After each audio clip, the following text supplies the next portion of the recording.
acompaña al dirigente por el Polo Obrero, Eduardo Beliboni. Buen día, Eduardo, ¿cómo estás? Josefina Tajes aquí desde el arranque. ¿Qué tal? Buenos días, ¿cómo le va? ¿Qué tal? ¿Cómo estás? Hacía días que queríamos charlar con vos y bueno, justo nos tocaba un día después de la infructuosa marcha que han tenido en el día de ayer. Contanos un poquito qué han podido lograr después de la protesta que hubo ayer en el centro del Polo Obrero.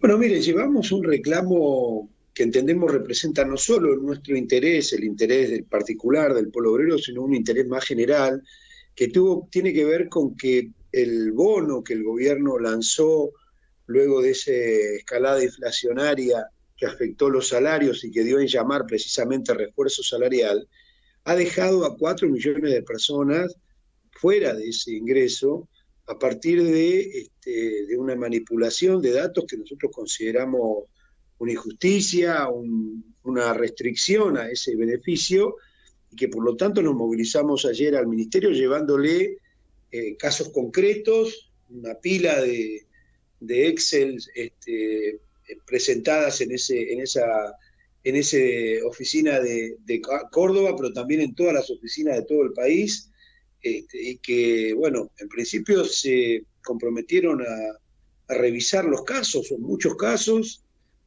Creemos que tiene que ver con una restricción. Previamente habíamos pasado por el Ministerio de Desarrollo Social, donde también está habiendo restricciones en la entrega de De alimentos a los alimentos. comedores populares, y claramente, bueno, entendemos que forma parte de una misma política que tiene que ver con un ajuste. Ustedes ya habían estado en conversaciones también en relación al mismo tema y en oportunidad de, digamos, de la manifestación anterior, de la protesta anterior, habían estado hablando con Raberta sobre el tema, ¿no es cierto? ¿Fueron Sí, finalmente recibidos por y le él? habíamos advertido sobre este problema porque veíamos que compañeras y compañeros que tienen el potenciar trabajo, es decir, un programa social que involucra a personas con muchísimas dificultades sociales y que están identificadas por el Ministerio de Desarrollo Social, estaban siendo rechazadas para Claro. el cobro de este bono. Con lo cual le decíamos, ¿por qué no toman ese padrón que ya tiene el Estado a través del Ministerio de Desarrollo Social y lo trasladan para el pago? Nos dijeron que los iban a cruzar con otras cuestiones y que por lo tanto iban a esperar a ver cómo era el cruce, y el cruce terminó dando como resultado que muchas personas que cobran el potencial trabajo hoy no están pudiendo cobrar el bono de refuerzo salarial. Y una pregunta, Eduardo, ¿cuál es la respuesta desde Desarrollo Social o desde el gobierno en relación a la falta de entrega de comida a los comedores, que realmente se está volviendo cada vez más crítico esto? ¿Cuál es la respuesta? ¿Qué es porque con relación a la falta de trabajo, según Zabaleta, lo que se les está pidiendo es que ustedes presenten proyectos, ¿no es cierto? Pero con relación a los alimentos, ¿cuál es la justificación para esa Mire, carencia de de, entrega? de, de pasada le contesto lo de los proyectos. Hay Sí, proyectos presentados hace más de un año y medio que no salen, así que no es un sí, problema de presentación de proyectos, es de presupuesto también. Y los argumentos, como usted mismo dice, hace mucho tiempo que estamos con este tema y van cambiando. Ahora serían el problema de la guerra de Ucrania y el faltante de algunos productos. Hace unos meses era que no había camiones. Hace un año era que no había, las licitaciones quedaban desiertas. Siempre hay un argumento por el cual sistemáticamente el gobierno se ahorra año tras año meses enteros de la entrega de comida a comedores populares. Estamos hablando, por ejemplo, en el periodo que va de diciembre hasta ahora, 6 meses, entregaron solamente 2 meses, cuando tienen que entregar todos los meses. claro. Se han ahorrado 4 meses de entrega de comida a comedores populares. Es decir, que con esto mostramos también de alguna manera la magnitud, la envergadura que tiene el ajuste, que llega inclusive hasta sectores como el de los comedores populares. Claro, el ajuste del que se habla que no hay ajuste, digamos. No, el Eduardo, ajuste acá, es innegable porque el ajuste tiene que ver con la inflación hace un ajuste en todos los ingresos, y además hay medidas restrictivas en los ministerios, en todos los ministerios uno puede hacer un repaso, y en todos lados hay restricciones permanentes.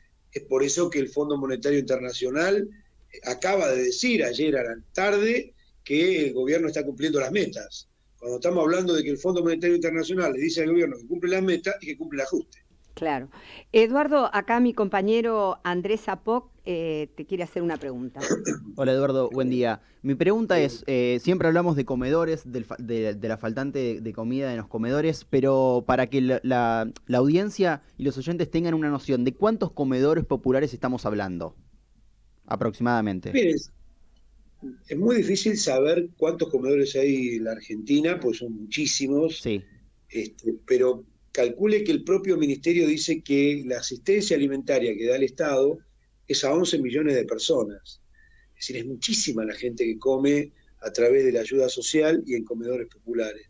Con lo cual, que no llegue esa comida es un golpe muy grande para gente que inevitablemente está esperando la comida, la cena, la merienda o el almuerzo en algún comedor popular que tiene en su barrio. En los barrios, uno, si recorre los barrios más humildes, va a encontrar por cada manzana, encuentra un comedor popular seguro, cada 2 manzanas. Hay por todos lados comedores populares de distintas organizaciones, están los comedores también de las organizaciones religiosas, hay comedores por todos lados. Es decir, que la asistencia alimentaria del Estado, lamentablemente, es enorme, porque hay muchísima gente que vive de esa asistencia alimentaria. Y si falta, como suele faltar mes tras mes, es un drama, porque quiere decir que hay comedores que no reparten los alimentos, que hay chicos que no toman la leche y que hay personas que no acceden al alimento que necesitan. Te saco un poquito del tema, Eduardo, y te hago una consulta. A ver, ¿qué estás? Supongo yo que ya están con el tema del proyecto para quita de planes sociales presentado por el diputado Gerardo Milman. ¿Qué me podés contar un poquito de eso? Porque, bueno, evidentemente a lo que se apunta es a sancionar a las asociaciones y organizaciones sociales que cometan, digamos, de alguna manera algún delito en ocasión de manifestaciones públicas. Milman ya fue funcionario, hoy es el segundo de Bullrich. En una voltereta, porque no sé si se acuerdan de Milman, venía de la coalición cívica con Alfonsín y con Stolbizer del Frente Progresista. Es decir, ahora está en la ultraderecha. La conversión de este hombre es extraordinaria, pero vamos al tema. Es decir, viene supuestamente del Frente Progresista, y ahora está con Bullrich. Miren, ellos fueron gobierno. ¿Por qué no lo aplicaron cuando fueron gobierno?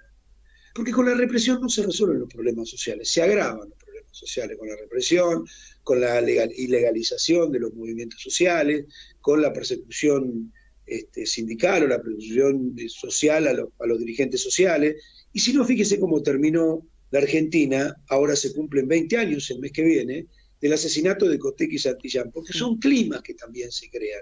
Estigmatización de dirigentes o de organizaciones que luchan por esto o aquello, y en realidad lo que uno tiene que ver con esto es que esta gente que supuestamente Milman es opositora al gobierno junto con Patricia Bullrich, sin embargo son muy funcionales a que nadie luche contra el ajuste.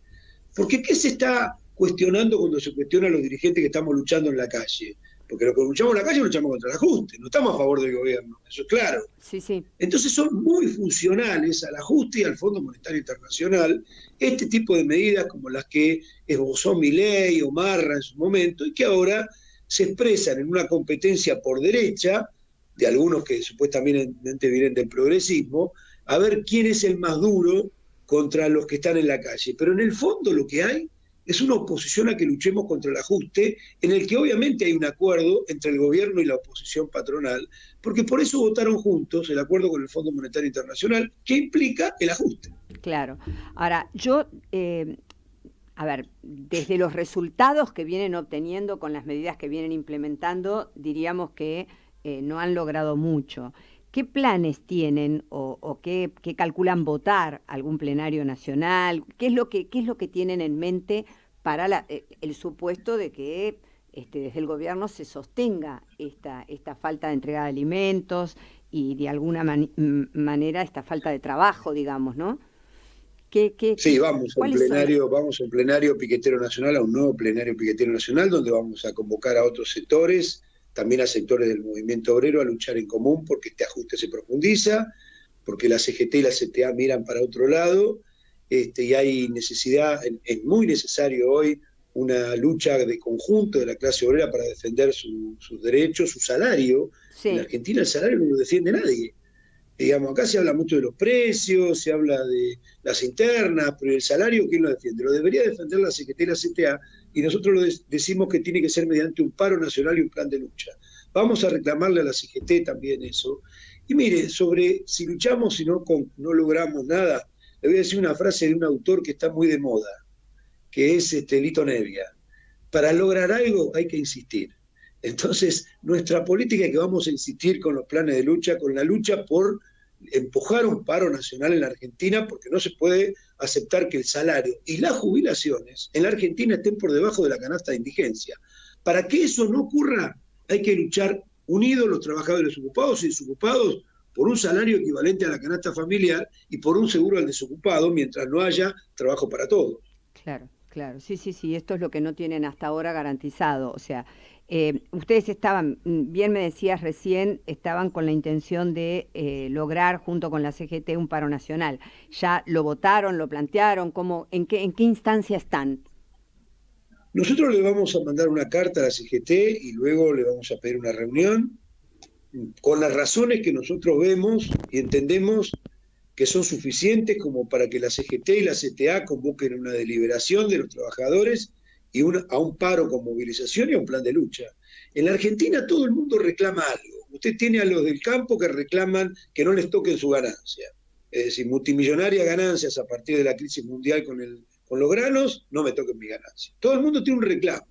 Los empresarios que no le pongan impuestos, etcétera, etcétera. ¿Cuáles son los reclamos de los trabajadores y cómo los viabilizamos? Por un lado, nuestros reclamos tienen que estar en primer lugar el del salario y las jubilaciones que nos permitan vivir. Para eso necesitamos un salario equivalente a la canasta familiar y necesitamos impulsarlo con un plan de lucha. Claro. La clase obrera tiene que volver a sus métodos de organización y de lucha, y no puede ser que la CGT y la CTA estén al servicio de un gobierno. Tienen que estar al servicio de los trabajadores o en apoyo a una u otra fracción de un gobierno. Tienen que estar al servicio de la lucha por los derechos de los trabajadores. Y el primer derecho del trabajador es tanto el salario como la jubilación. Claro. Eduardo, realmente te agradezco mucho los minutos para Radio Sónica y la siempre buena predisposición cada vez que te convocamos. Así que muchas gracias y bueno, esperando que puedan arribar a una solución. Muchísimas gracias a ustedes. No, al contrario. Muy buenos días, Eduardo. Pasó por la mañana de Radio Sónica Eduardo Belliboni, dirigente del Polo Obrero.